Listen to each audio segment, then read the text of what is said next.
and it dramatically impacts their lives. In fact, today alone, over 200 million hours will be spent by girls and women around the world just securing access to water. Think about that for a second. 200 million hours.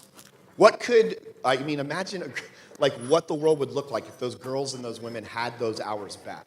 Our thought with the Year of Water campaign was to do two things. First is to actually reposition this idea of water as, in fact, not just a precious resource, but maybe the most precious resource.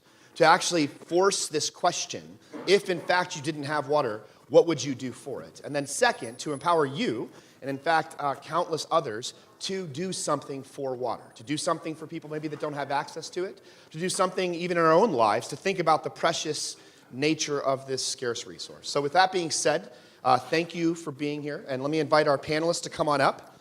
And as they do, you will see a video that will introduce the campaign, and then the panel will begin. And we'll do some questions after the panel gets rolling, okay?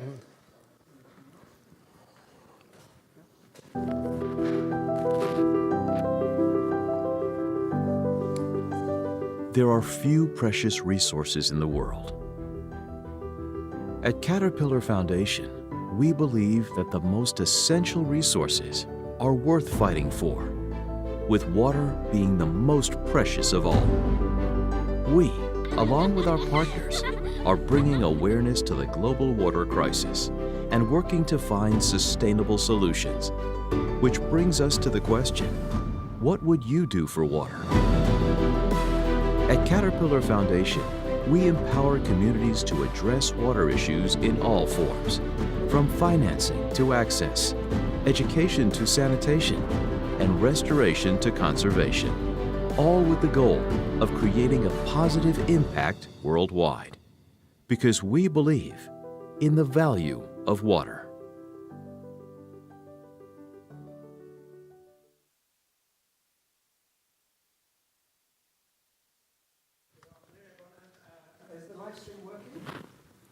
Yeah, so welcome to everyone who's also joining us on the live stream. My name's Joe Confino. I'm an executive editor of the Huff Post.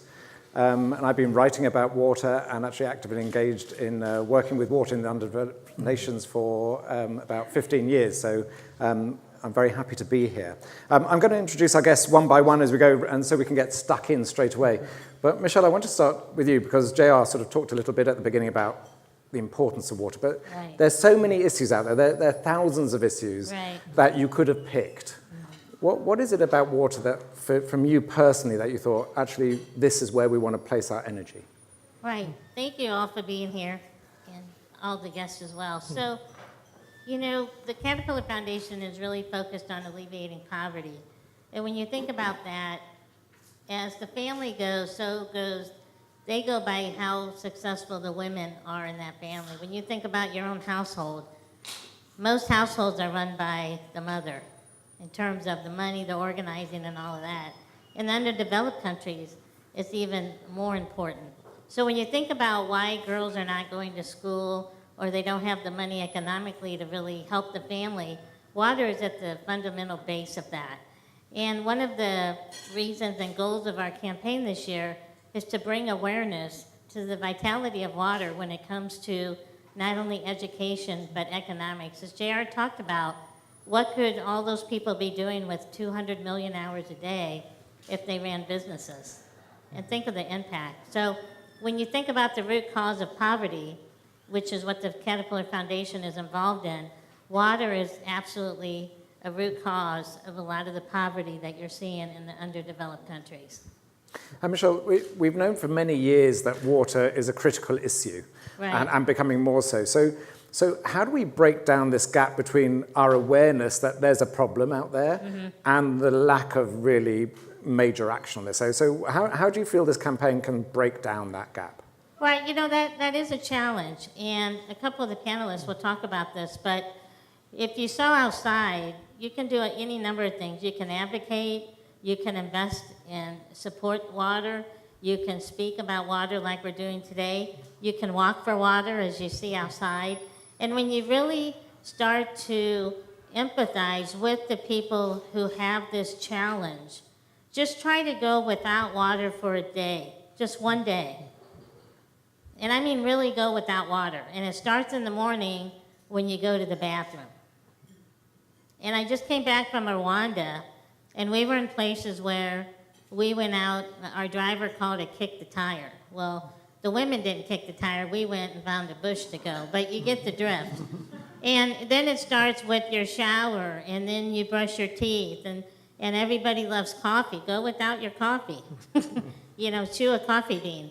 So when you really start to realize how much water you use in a day, and then you really try to understand what the other folks are going through, you really do start to see we can't live without our water. When you have a water main break in your town and you have a boil order, do you say, great, or do you go, oh, geez, now I got to boil the water before I use it?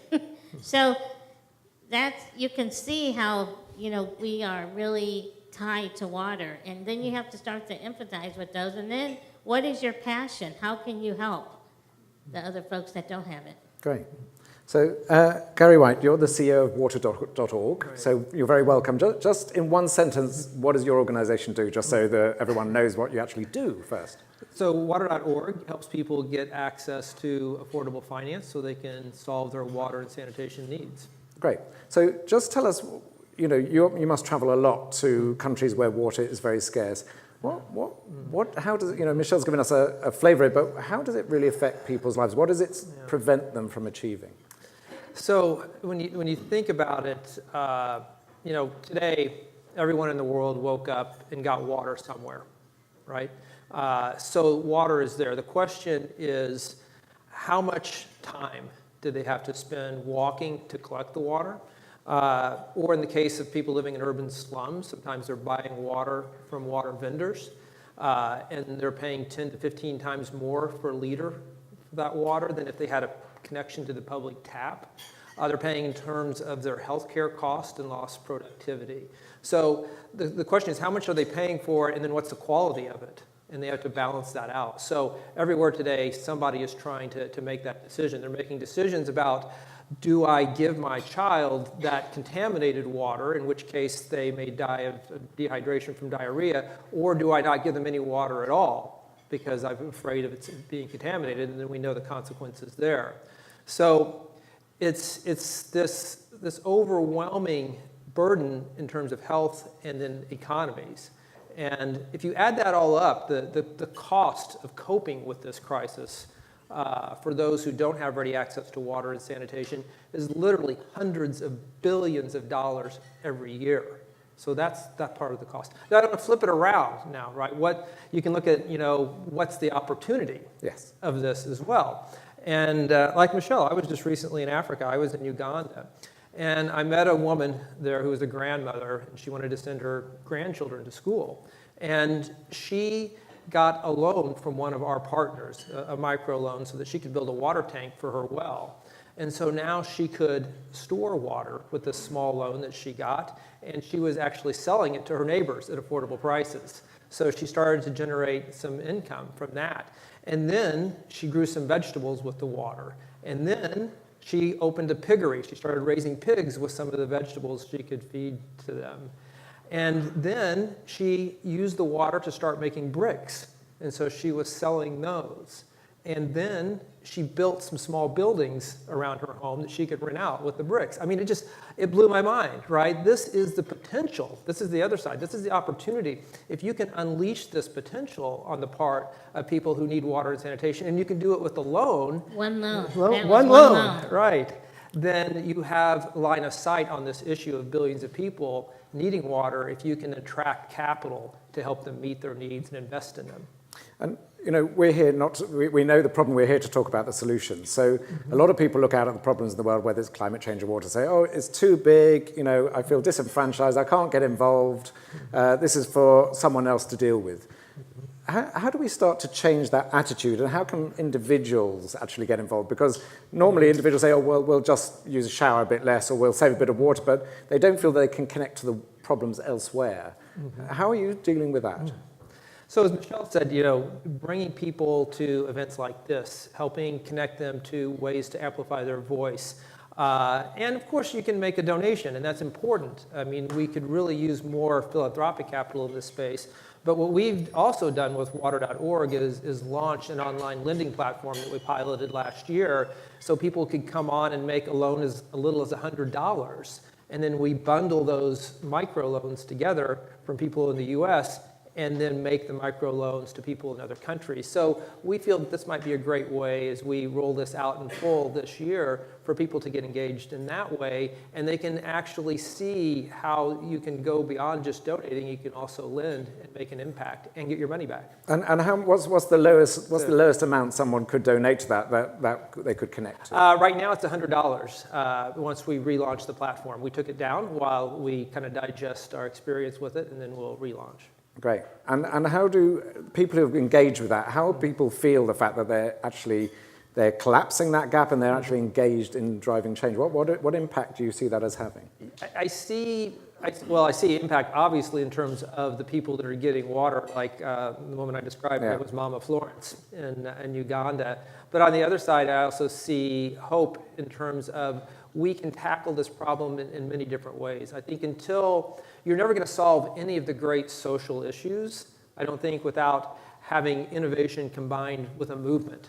And I think we are all up here talking about innovative ways to attack this crisis, but then we need to put that together with the movement building. And I think if people can see the potential of reaching literally hundreds of millions of people with water through something like capital, they begin to think, okay, we don't have to raise $1 trillion, which is about what it would take, in donations. We can just nudge the system a little bit, nudge the capital where it is, and there's never been a greater concentration of wealth and capital. If we can nudge that a little bit to people who are living in absolute poverty, help them get water, and then create a market where that money gets repaid, then I think people have hope, because capital is scalable. Great, thank you. John Magnay, you're Head of Agricultural Finance for Opportunity International. Yeah. So again, one sentence, what does Opportunity International do? So Opportunity International is a microfinance institution. We operate globally, but I am responsible for the agricultural programs with our financial institutions in Africa. So our primary responsibility is to deliver financial services into the rural sector. And in that, we see that the use of irrigation can make a dramatic change on the majority of our clients in rural areas. So, we're seeing global population rising dramatically. We need to feed those people. In the next 40 years, we need to sort of hugely increase agricultural production. Actually, the statistic in Africa is that in the next 20 to 25 years, the population is going to double. We're also seeing massive urbanization of the African population. So what this means is that there is going to be a bigger and bigger pressure on the rural sector to produce food. 40 years ago, the majority of Africa were in rural areas feeding themselves off their land plots. The population has already gone up by 2.5 times since that time. It's going to double again in the next 20 years. And to be able to do that, we have got to bring innovation to agriculture. So John, just to talk about the problem first before we talk about the opportunity. So a lot of people are saying that the issue, that the Syrian civil war was partly stoked by the fact that there was this huge drought. We've seen other countries in Africa where climate change is affecting migration because people can't grow the food on the land. So can you just talk a bit about the risk if nothing is done? Yeah, and we've actually just been through the largest El Nino in Africa. We've seen it globally. But the impact on Africa has been that there has been food shortage in many areas, created by, ironically, both ends of the water scale, droughts in southern Africa, floodings in East and Central Africa. And it's because that agriculture in Africa is currently dependent upon rain-fed that we see this disconnect between the availability of food. So we're seeing population migration. We're seeing malnutrition. Here's the great irony. It is the rural population in Africa which exhibit the highest level of malnutrition. And that's partly due to the lack of food, and it's also partly due to the availability of fresh fruit when they need it. When I see my clients in southern Africa who only get one crop a year and for 180 days see no rain at all, and they sit there looking at their fields. This is the thing that needs to change. So let's talk about what can change, because one of the issues with water is also a huge waste of water. I mean, there's a lack of technology. A lot of water gets fed to plants at the wrong time, in the wrong amounts. A lot of it goes to waste. How do we start to change this system?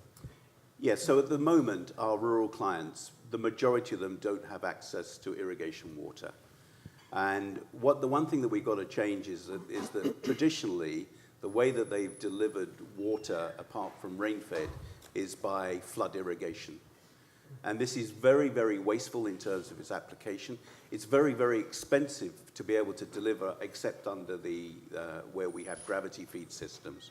So what we need to do is we need to develop the utilization of drip irrigation. And here's where you definitely can make a difference. You know, the average size of our farmer plots across Africa is between 1 and 5 acres. Just by irrigating possibly just half an acre of that land, they can triple their productivity. They can get access to fresh crops all year round, so they're improving their nutrition, and they can grow higher value crops that actually have value. So they're increasing their incomes as well. And so food security, increase in incomes, and an increase in nutrition. And very quickly, you know, this is all very well to do this on individual plots, but this needs to be done at scale. So how are we going to scale it so that actually everyone has the availability of small finance? I mean, yeah. How do we get this to really make a difference on a big scale? So what I see at the moment is that in rural areas, most of our clients are still having to fetch water from shallow wells, from boreholes, and from access to rivers and streams. And currently, they're probably using between 15 and 20 liters of water a day. What we need to do is we need to start thinking about this is not just food for household utilization. We need to increase that possibly up to 50 liters per day per person. And with the extra water, feed that into agriculture to become productive. And that's the difference. If we were doing it with flood irrigation, we would be asking to deliver 500 liters or 1,000 liters of water to be able to do it. But we can be useful and efficient in the use of water by introducing the technology to our clients to use drip. Okay, thank you. Joe Vesey, you are the Senior VP and Chief Marketing Officer for Xylem.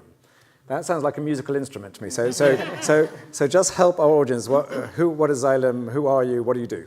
Great, yeah, and we're thrilled to be here and a part of this important day.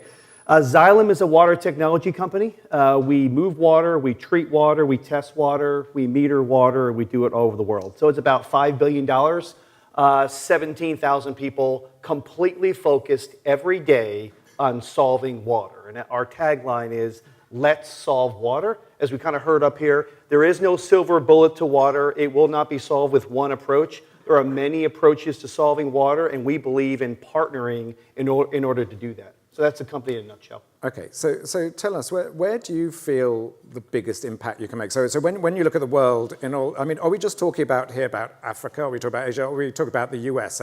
So where, can you talk about just the geography of, is this a global problem or is this an isolated problem? Well, a lot of people talk about the global water industry, I would say in a macro sense, and there really, as we look at it, there really is no such global water industry. It's really made up of 1,000 watersheds. Because every watershed has its unique challenges and opportunities, and you're really solving for that local requirement. And so we operate around the world. We'll see different challenges in India. There's obviously different challenges in parts of Africa or Cape Town now that's in the news quite a bit. There were challenges in Brazil and Sao Paulo that was in the news in 2015. Back here in California, we see different challenges as it relate from climate change or relate from urbanization or the different drivers of water issues that they're basically common. The types of issues that manifest are a little bit different around the world. Even here in Texas, 2015, 2014, there was a massive drought in northern Texas. And actually, Texas did something very unique.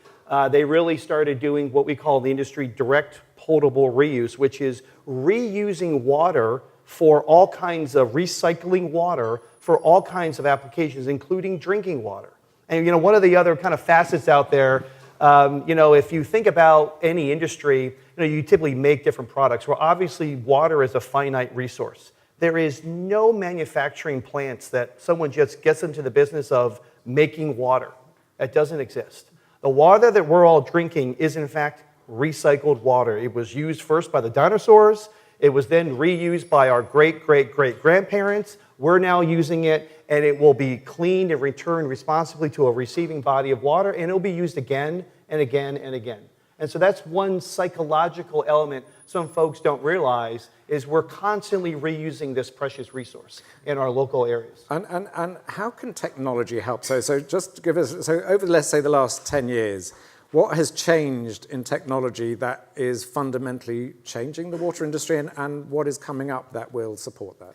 Yeah, so we're a technology company, and so that's we are trying to solve these issues. I would first say this is not a technology challenge.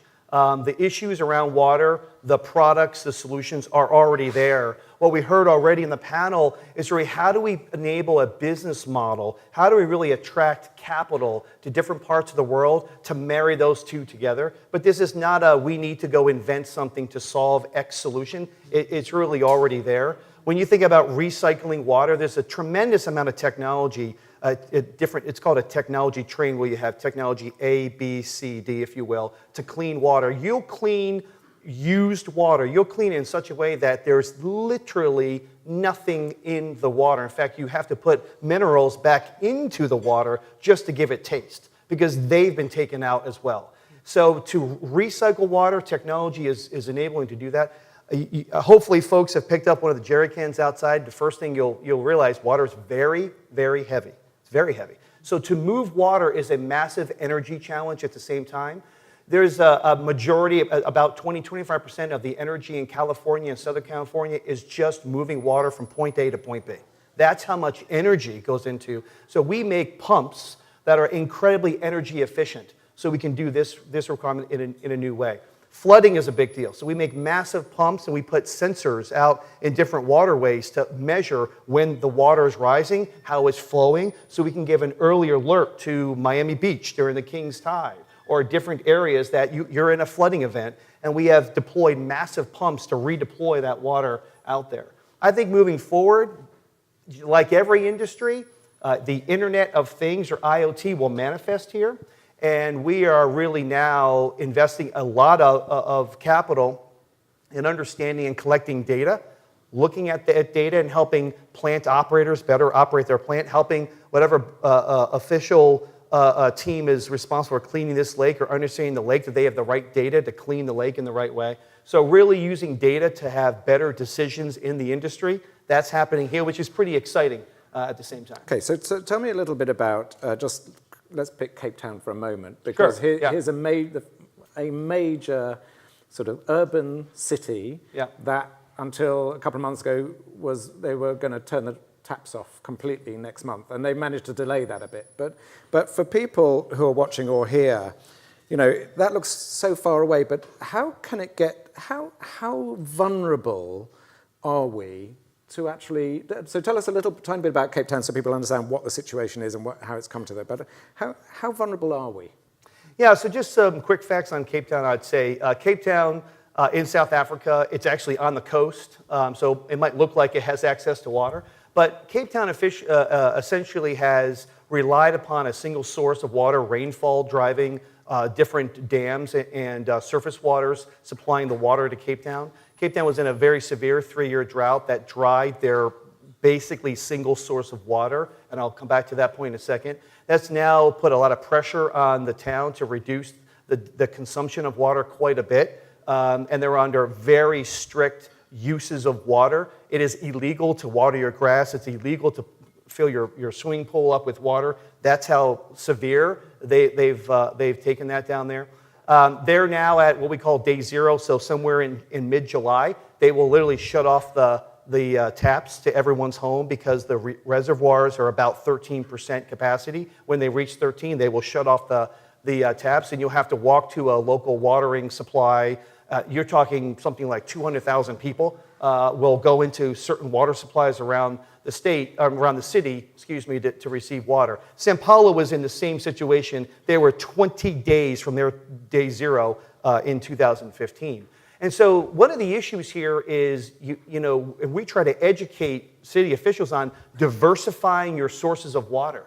You really need to think about different sources of water and diversifying those sources of water. When any town is so overly reliant on a single source of water that also can be impacted by climate change, which is what you're seeing here, you really get into a tough situation very quickly. It was only 3 years for Cape Town. California was in a 5-year drought. They emerged a year or so ago out of their 5-year drought. They were very strict restrictions. I talked about Texas here was in a drought. I come from Connecticut. It wasn't in the headlines, but Connecticut was in a drought. Actually, southern Connecticut was in a deep drought just a few years ago.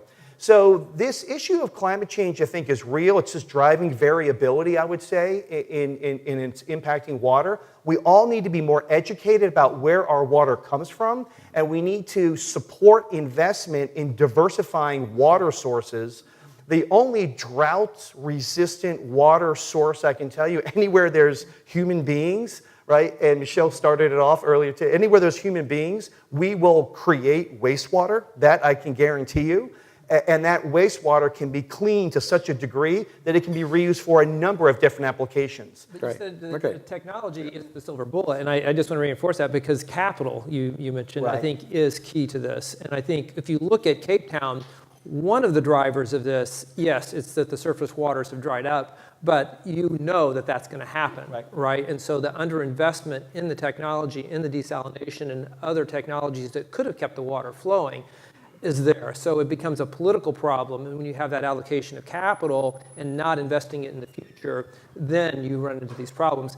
And then, from our perspective, the ones that get hurt the first and the most deeply are the poor. Yeah. And that's why we're looking at it through the lens of the poor. So when there is water coming out of the pipes, let's make sure that that water gets distributed equitably rather than the poor neighborhoods being cut off first. Yeah. Michele, An important piece here is what you're hearing is collaboration and partnerships. And we believe it's key that you have the public, private, and NGO sector really come together, whether you're talking about those in poverty or like here in the United States. Every sector plays a role in getting water to everyone.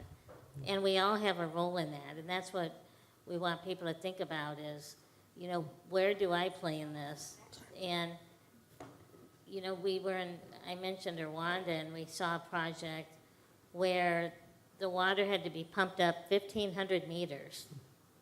Now, the first part was that little community got access to electricity, and that came from the government. The government paid 45% of the cost to pipe up 1,500 meters, which is really high. And then you see the Water Walk, Charity Water put in 55%.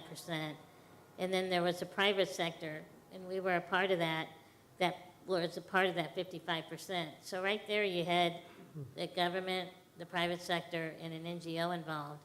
Like Gary and John talked about, they're involved in many of these projects as well. On that same trip, John took me to a place where the government put a dam in. And we saw 800 farmers access the water from the dam. And their yield went from 0.5 kilos per hectare to 4.5. And there were 3 women that we talked to who all their children are going to school now because of that increased yield. And also they bought a house, which they didn't have for their family. But it took all 3 sectors to make that happen. And, when we did a grant with Water.org 5 years ago to prove out the water credit, we had talked about, can we create a vehicle where the common person can help and get maybe a 2% return on their investment, but your money continuously is reinvested. Because it does hit home. We're seeing it here, even in the United States, as Joe talked about. So it's interesting how collaboration and partnership really does intersect at this issue that we all need. And Michele, can you talk a little bit about the locality, which we've mentioned, about these watersheds, that with an issue like carbon is a global issue. You don't say carbon just sits here. It's actually a global issue that needs solving. Water is a global issue, but it's a very local problem.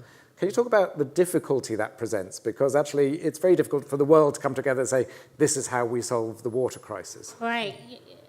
As several of the gentlemen pointed out, there is not one answer. There's not even one answer in the underdeveloped countries to get water.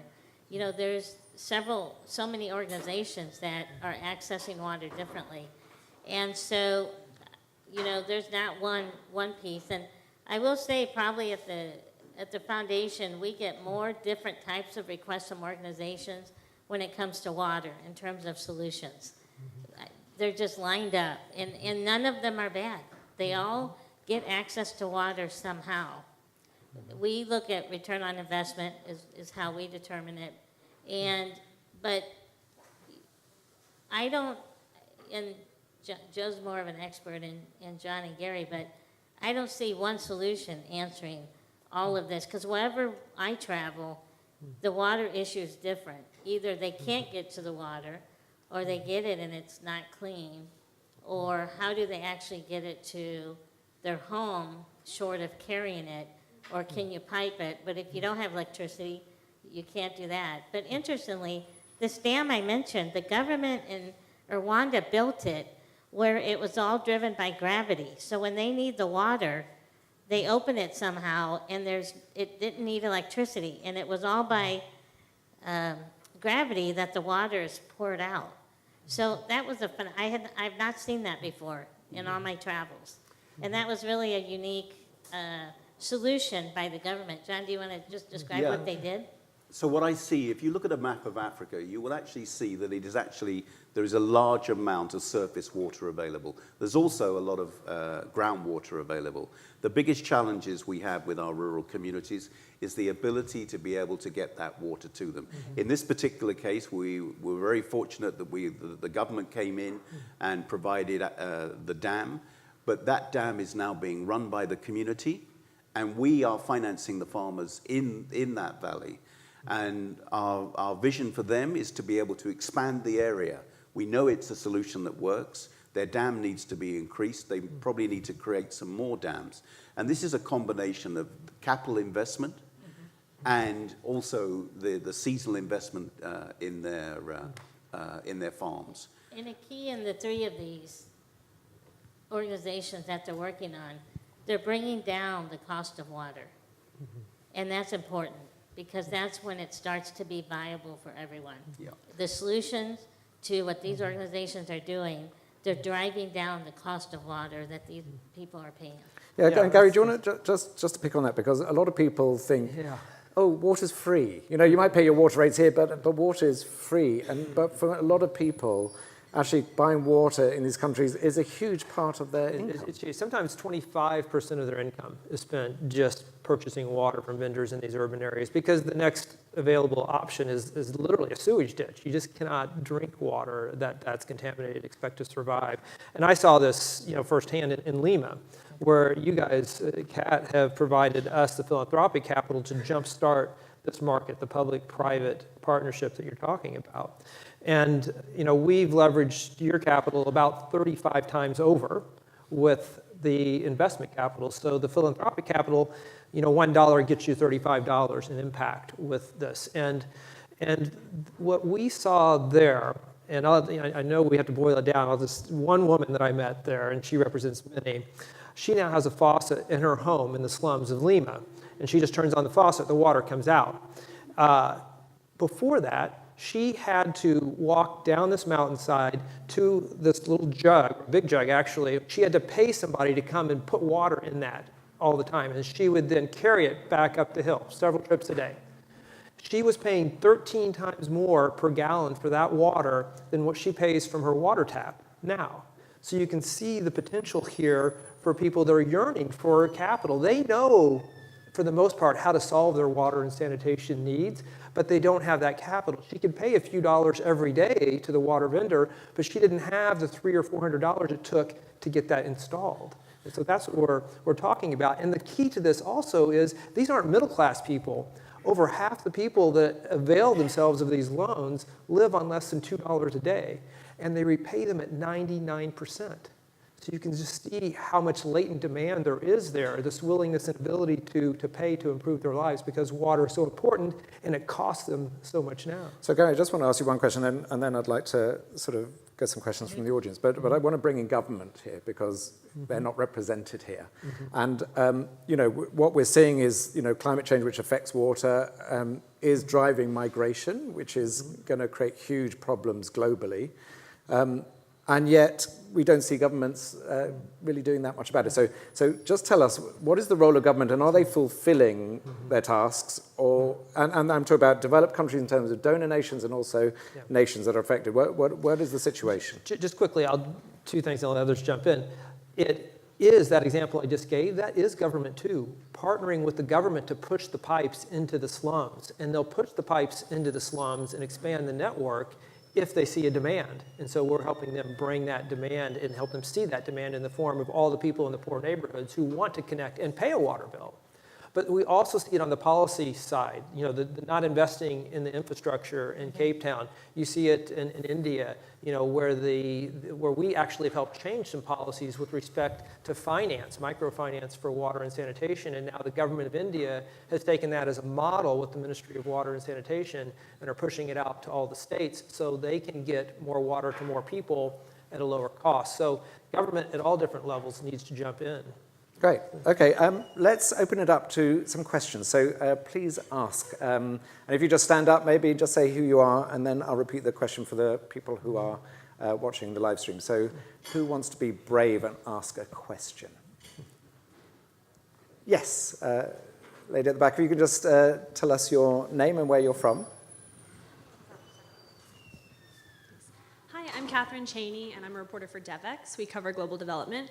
One question that I have is, often in my coverage of philanthropy, when I ask about water, sanitation, and health, WASH, I hear that sanitation is a good challenge for philanthropy, but a lot of donors are moving away from water and towards sanitation.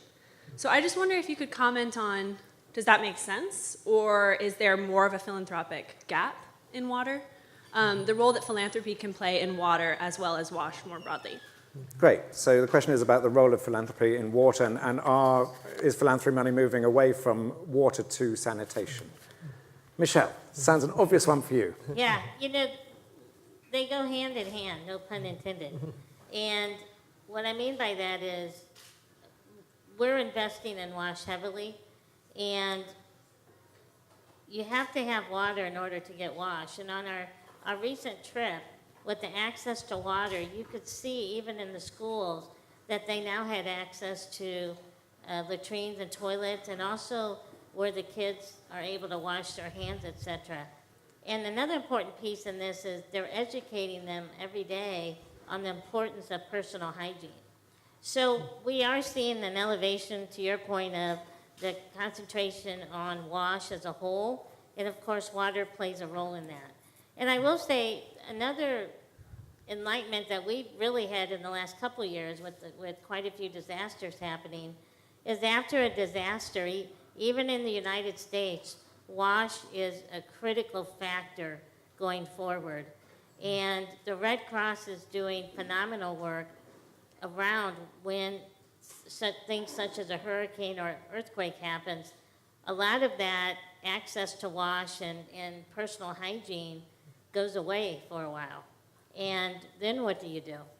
And so WASH is definitely in the forefront, and I do think it could get more publicity and understanding around what that means, because it hits everyone every day, especially in the underdeveloped area. And then for the developed areas, when there is things such as a natural disaster or infrastructure failure, which we're seeing as well, Joe, I think you can talk to, WASH is definitely the consequence of that, or lack of it. John, do you want to add to that? So as well as agricultural finance, we also have education finance in Africa, where we're financing private schools to develop. And the private schools that we develop are the majority are in rural areas. And one of the most important things that we provide finance for is for that school to get access to clean water and sanitation facilities. And talking to the headmistress in Rwanda, when she started the school, the first thing she had to do was to get the parents to understand the importance of children coming to school in clean clothes and carrying out normal washing before they come. And it is a part of the school that every day they have access to drinking water in the classroom and proper sanitation facilities, including the division of male and female toilets in schools, so that girls can come to school and feel comfortable in the school environment. We see it as a very important part of it, and a lot of our finance goes into that area.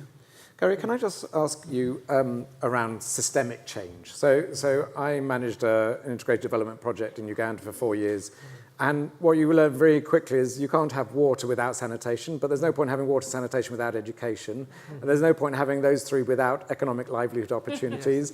And so that in any intervention now, we're seeing people taking a systems approach, that you have to take a systems approach, even if you're looking at one issue. Can you just talk a bit about how you look at water in relationship to, you've mentioned a bit about economic empowerment, there's health, there's education. How do you see the system? So my job and our job at water.org is to not answer that from our perspective or from the development industry's perspective or what donors want to do. It's to answer it from the perspective of the poor. So I have to climb into their skin and say, what is of most value to them in terms of all of these needs that they every day are trying to sort out and solve for? And I think that's what brings us back to, this isn't a supply-driven solution that we need. This is a demand-driven solution. How do we best understand what the poor want and what they value? And that's what we're trying to do. That's why we have water credit. That's why we don't say, this loan has to be used for this particular type of well or this particular water filter or this particular toilet. We empower them because they are the ones that are living the crisis. They know that, if they could get that capital, they can go get the water connection like their neighbor did. They see that Mama Florence that's like really making it for her kids, and they're like, I know I could do that too. I know how to do that. And so it's this access to capital to put the solutions at their disposal. And I think we've seen this now. We've done more than 2 million loans for water and sanitation. If we had tried to help that many people with just direct philanthropy and subsidies, a lot of those projects would have failed because they would be supply-driven as opposed to demand-driven. And we wouldn't have been able to reach a fraction of the number of people that we have by capturing the market and bending that market towards the poor. Great. Any other questions? Because yes, gentleman here at the front, if we can just get him a microphone. Again, if you can just tell us who you are and where you're from. Sure. Yeah. Hello, my name is Juan. I'm a student at Columbia University. And I guess my question is for Michele, I guess. And I think at the beginning of the talk, you said something along the lines of, imagine if you had no water access. I'm assuming that nobody in this room found out this morning that they had no water access, neither did I, to be honest, but I do have a friend who is in one of these areas in the world where it's hard to get water occasionally, not consistently. His name is Mu'taz Mohammed. He lives in Gaza, Palestine, and it's occasionally, not consistently, but there are people who have not seen tap water for 10 years. And I'm just wondering if the Caterpillar Foundation and Caterpillar is willing to work in Palestine or Gaza in affected areas where there's no water access, because I just happened to see that poster outside and it says, we are on a mission to bring clean water to every person on the planet. And last time I checked, Gaza and the rest of Palestine is on the planet. Great. So, can I just ask you a question before Michele answers? Is by knowing what's going on, how does that affect your life and what you want to do about it? And how does it affect your daily life in terms of the way you use water? I try to not use, personally, on a very personal level. This might sound really stupid, but I really try to not use as much water when I'm washing or washing my hands. And tissues, I'm very sensitive about the use of tissues when drying my hands out, so I really use only one sheet of tissue when I'm cleaning my hands, and I try to be conscious of my water usage on a personal level. And just another question, since you're standing up, Sure. is what do you think it would take for other people to get the same sensitivity you have? Because a lot of the times, the reason people don't act is because they don't know, they assume, they don't feel connected. You feel connected to it, and therefore that's more likely to make you act. What do you think would help people connect to this issue in a real way that would change their attitudes? I think it's just like you said, the systems approach to things, but we also have to think as individuals that we are in a system, and like our small actions actually affect what's happening in the bigger system.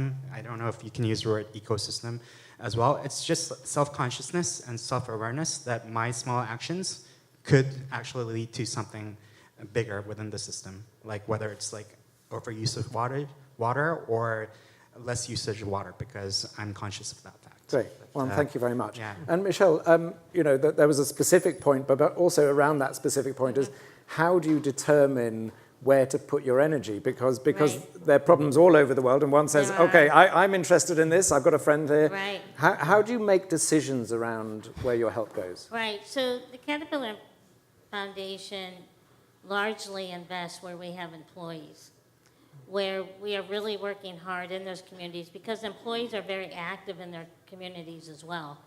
We also believe that no one person or group or government can solve this issue.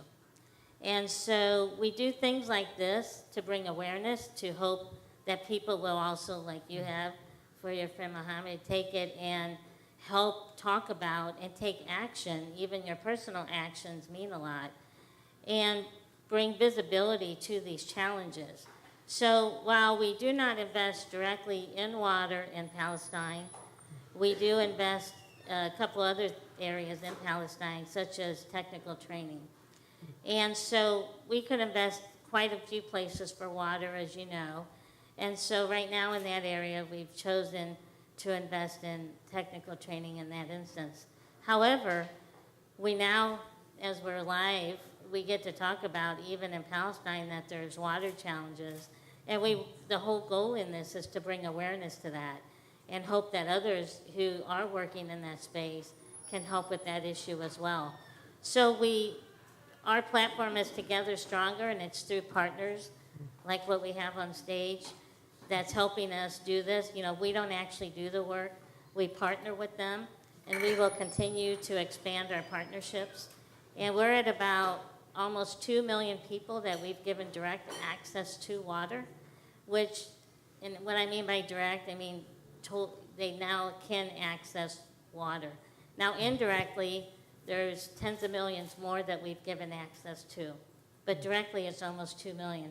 So that's what we're doing in Palestine, and we will continue to work in this area. As the company works on societal infrastructure, we're going to continue to work on the human infrastructure. So, but I'll be thinking about your friend Mohammed, and now you can tell him that you know more. And, the whole campaign is, what would you do for water? And you've described what you're doing, to help the water challenge, and we greatly appreciate that. Great. I'm aware of time. We started late, so we're going to probably, let's give it 5 more minutes so people can get away from us. But we've got a question here. So again, your name and where you're from, please. Hi, my name's Cameron Burgess. My partners and I from Sphero.world have just published a concept paper called From Billions to Trillions, which describes a framework for mobilising the missing trillions into addressing the SDGs. So I'm fascinated by what I've heard here today. We've actually been working on a prototype for SDG 6 specifically. So we all know that it's a $1.7 trillion problem to solve, and as you've all said, no individual entity can solve this on their own, and certainly no individual entity has the capital on their own. So what I'm curious about is what practical steps are being taken to address this issue in terms of convergence of technologies, co-funding, looking at mechanisms like outcome-based funding and securitized equities in order to bring in mainstream capital to invest in these kinds of solutions. Okay, and before the panel answer, what's your solution? So you've written the concept notes, so you probably know more than all of us. So teach us, tell us something that you think we should know. The one thing that you would want to impart to us now and to everyone in this group, what would it be? Yeah, I mean, we think that there's a lot of work. The reason why WASH is so interesting is because there's a huge amount of work that's already been done around metrics within WASH, and that's part of the reason why people look at it and say, if we can solve this, we know the ripple effects, no pun intended, that it has into other areas.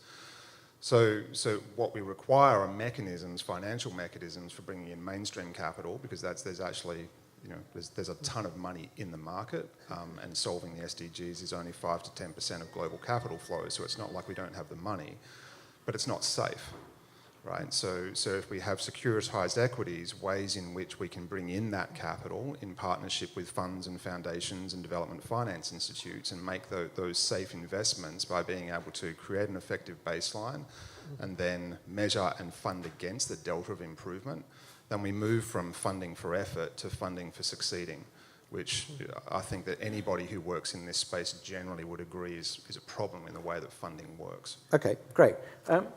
Joe, you've got lots of money. You just said you're $5 billion. You've got $5 billion stuffed down your mattress or something. So what do you say from the private perspective about how do we get this money? So where you get, how do you build out your funding model? And do you see partnerships? Or are you just basically, we're a private company, we do our own thing, and the foundations and the NGOs, they do their thing. That's it. Goodbye. Yeah. I mean, it's just can't be that simple. That's for sure, right? We wouldn't be here if it was that simple, right? I would say a couple thoughts. One thought is, first of all, I think companies, in addition to raising capital, if you will, companies need to give back, right? This is the time of having a purpose, and this is about raising more awareness of water so companies can adopt that as their purpose. For a company like Xylem, it's very simple. All we do is solve water. So we have a part of the company called Watermark, and we give back tens of thousands of hours of volunteerism to really impact different areas around the world. We build water towers in India, in parts of Africa, and Cambodia, all over the world, and really at schools, to the issues we talked about. So I think that's one issue about having purpose and giving back. I think that's a big deal. More companies need to do that, number one. Number two, I'd say is, you can redirect, in a lot of these instances, there's an ability to redirect capital that's already in the system. So I'll give you an example. Say here in the US, roughly speaking, ballpark numbers, the bottled water industry might be about $25 or $30 billion, something like that. Right, and that's about equal to the gap in the critical infrastructure requirements we have. So if we can have a campaign that says, how can I trust my water more from my tap? Right, one driver of bottled water is a lack of trust. How can I essentially understand the value of water? People are already paying 3, 4, 5 times that for bottled water. If they redirect those funds into paying a little bit more for water so we can invest a little bit more in infrastructure and have that kind of degree of investment, that's one area. Second area, there's hundreds of billions of dollars spent on operating water plants and wastewater plants. If we can help those customers save 10 or 20% on running those plants more energy efficient, now you have tens and 20, 30, 40, 50 billions of dollars that they can reinvest those monies into areas that aren't getting the capital. That's in addition to, I love Gary's ideas and other ideas on how do we build other business models out there between a public-private partnership. We've put a lot of thought leadership out on how to do that and what the barriers are and how to overcome those barriers. So I think those are some elements of it. Again, it's not a one answer. I think there are some components to that answer. If we do a few of these things well, I think we'll be well on our way. Gary. So if you want to invest right now, today, we have an investment. We have water. We take checks, plastic, cash. So let me explain. I mean, we saw this need. I don't think there's any more expensive SDG to solve for than water and sanitation. It's you pointed out $1.7 trillion. And so that's why we created a whole different entity and spun it off from water.org after we incubated it. We actually have a social impact investment fund management firm that will take in capital and get it not just to water investment, but to water investments that are going to serve some of the poorest in the world. Okay, but Gary, let me just challenge you for a moment, and John. So you are each doing stuff. So and then we're looking up at the problem, which is like a mountain. Yeah. So how do we get? This gentleman says 1.7 trillion. How do we start to really get big amounts, chunks of money, as By opposed providing a financial return on the investment. Yeah. The investments, the people, here's how it works with our fund right now. So we've raised 11 million for the first fund. The second fund, 50 million, we're almost there. Every $1 million that an investor puts in for the 7-year life of the fund, 100,000 people get access to water or sanitation. Each year, they get a distribution of 3.5% on their investment. At the end of the 7 years, they get their money back. That's how you get to billions and trillions. You go to the market and find the capital, and you deploy it in a way that actually helps people reduce what they pay for water, and there's enough of a value in them that they will provide the return of that loan, 99%, so that we can repay investors. When you can match the capital markets to some of the poorest people in the world who need water and sanitation, then people will take notice and you can scale it up. That's my answer to the billions. Right. I think it can happen. Michele, did you want to add anything to that, or John? No, go ahead, Yes. John. There's a very interesting model for water in agriculture. In the areas where we're providing finance into irrigation programs, our farmers are actually making profit.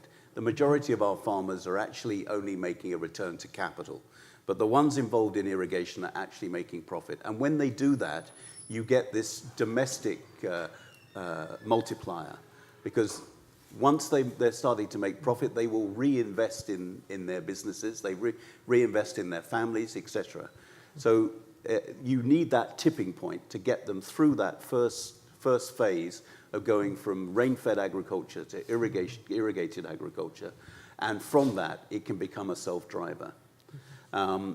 Certainly on some of our larger irrigation schemes, the farmers as a cooperative are now capable to raise capital to increase the areas that they're irrigating, because they're able to provide a real return for their investment in it. But you probably see also some people who are too poor Oh, to yeah. take it. And I think we see the same thing too. So we can't gloss over the fact that there are some people who are so poor, these solutions won't work for. But if we can solve the mass of the problem with the markets, think of the subsidies and the philanthropy we would have to redirect to those in most dire poverty that Great. we can solve. Thank you. Yeah, when you see that Hold on, John, tipping point- because we need probably Michele, I just want to just finish off with a question to you, and then we'll close up. So this is the launch today of this campaign. Right. I know from knowing you, you're very outcomes focused. So you're not doing this just to raise a bit of awareness, you're doing this because you want to drive outcomes. Right. Let's say at the end of 2 years, what is the difference you will have liked to have seen from your commitment to get involved Right. in this? Well, we will continue to invest in water, for the foreseeable future with the Caterpillar Foundation. And over the next year or two, as we focus on this and really help drive the conversation, you see there's a lot of options for the different solutions for water. We will continue to drive the conversation and be present around the world in this, and also with our employees, and we're even going to get some of the customers involved who are working on these type of solutions as well. So we're going to continue to drive this conversation. As you know, what gets talked about usually gets more addressed, and you bring awareness, and we will continue to talk about this through our partners and other means, because there's many people that are working on this challenge. And the UN made a SDG just for water. But if you look across all the SDGs, 3/4 of them are impacted by water. Yeah. Period. Clearly. So we're going to continue to talk about it, and we know that you all have options this week. It's a fun week. The sun is shining today. So we do appreciate that you came out to hear our perspective on the water challenge, and also with the kickoff of the Year of Water and what the value of water is. And when you leave, think about what would you do for water. So we'll stick around if you have questions or want to talk about anything afterwards, but we're very grateful that you spent this time with us. Thank you, Michele. And if we could just thank the panelists for... Yep. Thank you. Thank you. With that, we've got a water walk outside that the foundation is donating.